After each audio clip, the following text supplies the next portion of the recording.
It's really crazy right now in Hong Kong. We are 4.5 months in, and tear gassing has become a daily thing. Protests are still ongoing. Masked, violent protesters and rioters. We fight for our future, fight for our freedom. Denise Ho is a pro-democracy activist as well as a very famous singer here in Hong Kong. This whole movement started with the extradition bill, and 1 million people and then 2 million people came onto the streets. It was such an empowering moment for everyone. We do not want to become another China city where all these freedoms are ripped away from the people.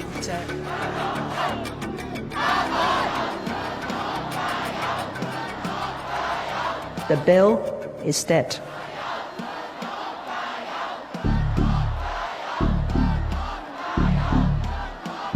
Our 5 demands have been very clear since the beginning. We are going to fight for freedom. We are going to fight for the 5 demands that we are asking the government, such as a full withdrawal of the extradition bills, accountabilities, and also having the police to be responsible for the police brutality, and also universal suffrage.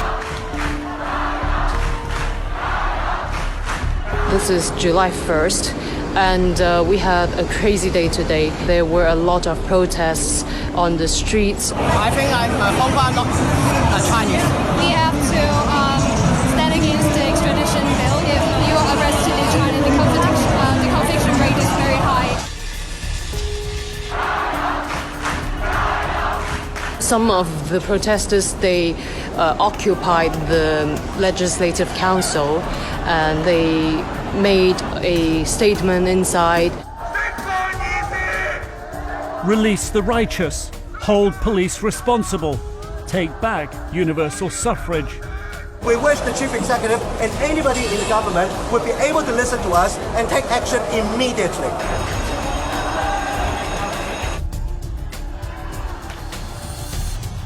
So you can see people was running from there. The young people, they are feeling very desperate, and they are basically ready to do anything in order for the government to respond. The movement has now morphed into the calls for democratic reform and for the protection of the freedoms that Hong Kong has enjoyed for the last 22 years. Since early July, all the marches and rallies have been banned by the police. Hong Kong people have had enough with the Hong Kong government not listening to their voices. Careful, careful, careful, careful! Careful! They were absolutely chaotic scenes. I have never witnessed anything quite like this, where there was a peaceful demonstration inside, and then all of a sudden these riot police charged, spraying pepper spray. We are in Yuen Long today. It has been a peaceful protest since 3 p.m. But suddenly the police, they just came onto the people and they started throwing tear gas and pepper spray on people, and we have done nothing. Just being on the streets, you are already breaking the law. No one organizing this. Every Hong Kongers in Hong Kong is coming out by just themselves. There is no organizer.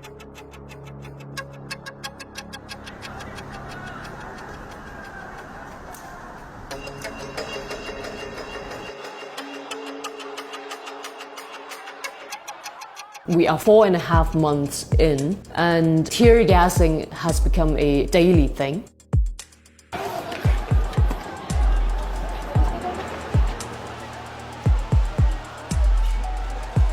Can you tell me why you're out here? Why you're out here fighting? We come out on the street and fight for our future, fight for our freedom. A fight for their future. That's why you see these young people out here weekend after weekend, risking arrest, risking injury.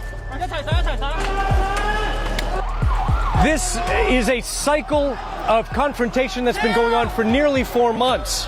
But for the first time, we have seen footage that appears to show that moment after a protester struck a police officer with a pole.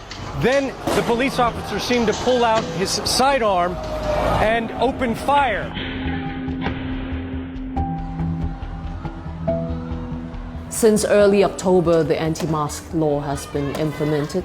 Anyone who cover up their faces could be also arrested. We believe that the new law will create a deterrent effect against masked violent protesters and rioters.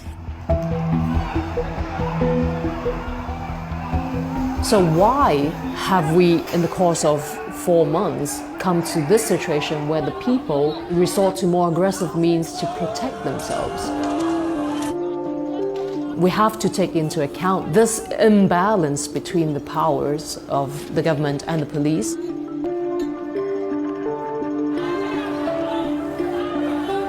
We have video of Hong Kong protesters once again vandalizing property, trashing businesses that they call blue, that they say are in support of the government and the police.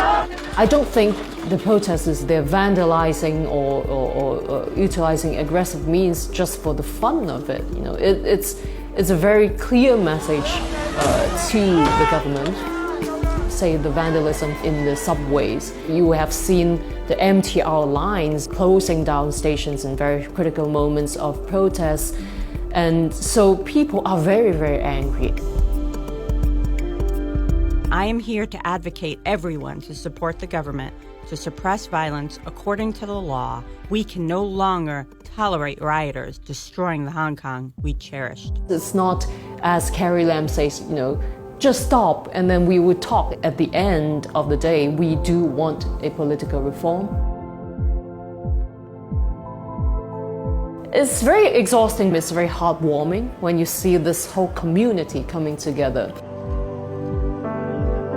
You would see these elderly people scolding the police. I do feel that we have already put too much pressure on these kids. Sadly, there are a lot of families who are very divided. So there are young protesters who cannot go home because their parents are against that. This fight in Hong Kong, it really is not only about Hong Kong.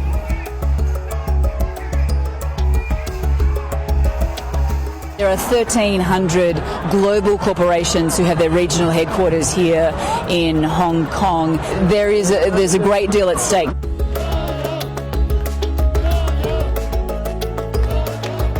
In the long term, I still see this sort of optimism in this situation, this hope in this situation. But of course, you know, there's a lot of work to be done.